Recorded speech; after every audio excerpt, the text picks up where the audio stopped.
দ্বীপ জেলা ভোলায় মাছ ধরার অসাধারণ ভিডিও, চলুন দেখে আসি তাদের মাছ ধরার ভিডিও। দ্বীপ জেলা ভোলা সৌন্দর্যে ঘেরা। এই জেলাতে প্রচুর পরিমাণে মাছ চাষাবাদ করা হয়। আমরা একটি খামারে আসলাম, দেখতে পাচ্ছি তারা প্রচুর পরিমাণে মাছ ধরছে। এই মাছই নয়, তারা চাষাবাদ করার উপযোগী সব ধরনের মাছ চাষাবাদ করে, যেমন রুই, মৃগেল, তেলাপিয়া, পাঙ্গাস, চিতল, শোল, সব ধরনের মাছ চাষাবাদ করে। আজকে আমরা একটি খামারে আসলাম, তারা ছোট মাছ চাষাবাদ করে। আপনারা দেখতে পাচ্ছেন লক্ষ লক্ষ এসব মাছ জমির উপরে কূপে বা নদীতে জাল দিয়ে বিভিন্নভাবে এ ধরনের মাছ চাষাবাদ করে থাকে। খামারিরা মাছ ধরছে, দেখতে পাচ্ছেন প্রতিনিয়ত এই মাছ, ছোট ছোট মাছগুলা ধরছে। বিভিন্ন সাইজের ছোট বড় মাঝারি সাইজের বিভিন্ন সাইজের মাছ তারা আজকে ধরেছে। এগুলা তারা ব্যাপারীদের কাছে বিক্রি করবে। ব্যাপারীরা এখান থেকে নিয়ে গ্রামে ঘুরে ঘুরে বাড়িওয়ালাদের কাছে তারা বিক্রি করবে। গ্রামের ভাষায় গিরজ বলে, গিরজের কাছে তারা বিক্রি করবে। এক একজন ব্যাপারী প্রতিদিন প্রচুর মাছ কেনা বেচা করে। তারা খামারে এসে, খামারে নেমে খামারিদের সাথে তারা ধরে নিয়ে যায়। আমরা দেখতে পাচ্ছি প্রচুর লোক মাছ ধরছে। এক একজন এক এক রকমের মাছ। পাশে আরো অনেক খামার আছে, যার যার কাজ শেষে করছে মাছ ধরে। এখানে ব্যাপারীরা কাতল মাছ, রুই মাছ, মৃগেল মাছ, বাড়িতে সব মাছ জালে উঠেছে, সেসব মাছ তারা পুকুরে ছেড়ে দিচ্ছে।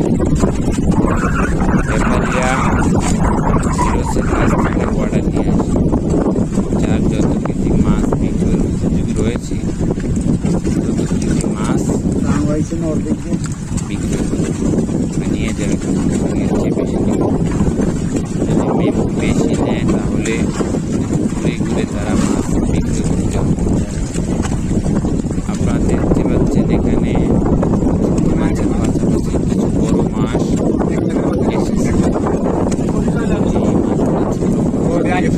মাছ আছে এখানে নিচ্ছে জালে প্রচুর এসব মাছ বড় জাল টেনে তারা ধরছে। এখানে আমরা দেখতে পাচ্ছি তেলাপিয়া মাছ, ছোট সাইজের তেলাপিয়া মাছ। এসব মাছ বিক্রয়ের উপযোগী। মাছ ভালো হয়ে যাবে,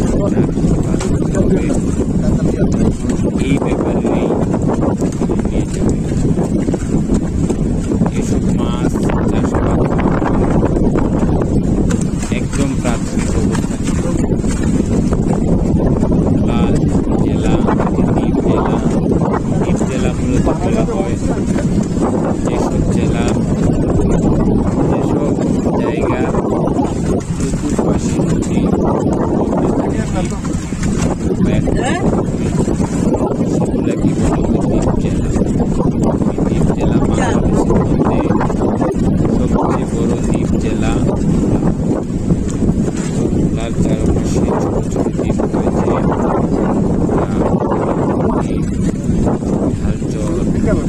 এসব সবই কিন্তু সবচেয়ে বড় দ্বীপ ভোলা জেলা।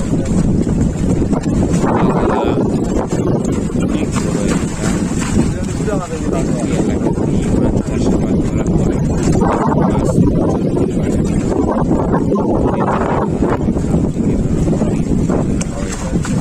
বলতে পারেন মাছের কোনো অভাব নেই, শুধু মাছ মাছ চাষাবাদ করে, মাছ চাষাবাদ করে, চাষাবাদ করে, পাঙ্গাস চাষাবাদ করে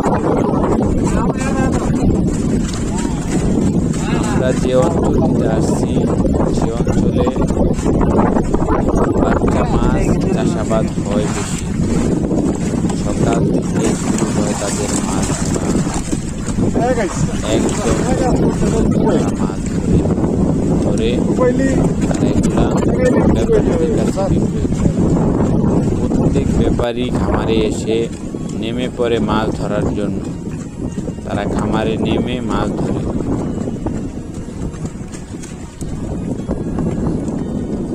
আমরা দেখতে পাচ্ছি সবাই মাছ নেওয়ায় ব্যস্ত, মাছ ধরায় ব্যস্ত। সবাই ব্যস্ত হয়ে পড়ছে মাছ ধরার জন্য এবং তাদের পছন্দের মাছগুলা নেওয়ার জন্য। শুধু খেপ দিতেছে, দেখতে পাচ্ছেন খেপ, এক এক খেপে 2 কেজি 3 কেজি করে মাছ উঠছে তাদের ঝাঁপিতে। গ্রামের ভাষায় এই লাল লাল বস্তুগুলাকে ঝাঁপি বলা হয়। ছোট ছোট ছিদ্রযুক্ত এসব কিছু দিয়ে মাছ উঠালে ছোট ছিদ্র দিয়ে পানিগুলা নিচে পড়ে যায় আর মাছগুলা থেকে যায়। এসব ঝাঁপি দিয়ে দাঁড়িপাল্লাও তৈরি করা হয় মাছ পরিমাপের জন্য। প্রচুর মাছ আপনারা দেখতে পাচ্ছেন। এই মাছগুলার বয়স 1 মাস 1.5 মাস। খামারিরা কঠিন শ্রম দিয়ে, সঠিক পরিচর্যা দিয়ে তারা মাছগুলাকে বড় করেছে, এখন বিক্রয় করছে। এই মাছগুলা প্রথমে ডিম আনা হয়, ডিম এনে পুকুরে ছাড়া হয়। তারপরে এগুলা বিক্রয়ের উপযোগী হলে বিক্রয় করে। এ অঞ্চলে প্রচুর মাছের ডিমের সেন্টার রয়েছে, সেগুলাকে হ্যাচারি বলা হয়। হ্যাচারি থেকে ডিমগুলা খামারিরা আনে। অনেক হ্যাচারি রয়েছে, ডিমের প্রয়োজন হলে বিভিন্ন জায়গায় গিয়ে তারা ডিমগুলো সংগ্রহ করে এনে পুকুরে ছাড়ে। আমরা দেখতে পাচ্ছি গত বছরের মাছও আমরা দেখতে পাচ্ছি, কিন্তু গত বছর মাছ বোঝার উপায় হলো সেই মাছগুলা বড় বড় মাছ এই যে ঝাঁপিতে উঠাচ্ছে, এগুলা মৃগেল, রুই, কাতাল, সরপুঁটি, তেলাপিয়া মাছ, এসব মাছ। তবে ঝাঁপিতে যেসব মাছ উঠাচ্ছে তার 10 ভাগের 1 ভাগও কিন্তু বিক্রয়ের উপযোগী হয়নি। এগুলা এখনো বিক্রয়ের উপযোগী হয়নি। এখানে পরিমাপ করা হচ্ছে, এখানে মাছ পরিমাপ করা হচ্ছে। এই পদ্ধতিতে তারা মাছ পরিমাপ করে। ডিজিটাল মিটার দিয়েও মাছ পরিমাপ করা যায়, এভাবেও পরিমাপ করা যায়। এটা হলো গ্রামের পদ্ধতিতে মাছ পরিমাপ। আপনারা দেখতে পাচ্ছেন একজন বাড়ি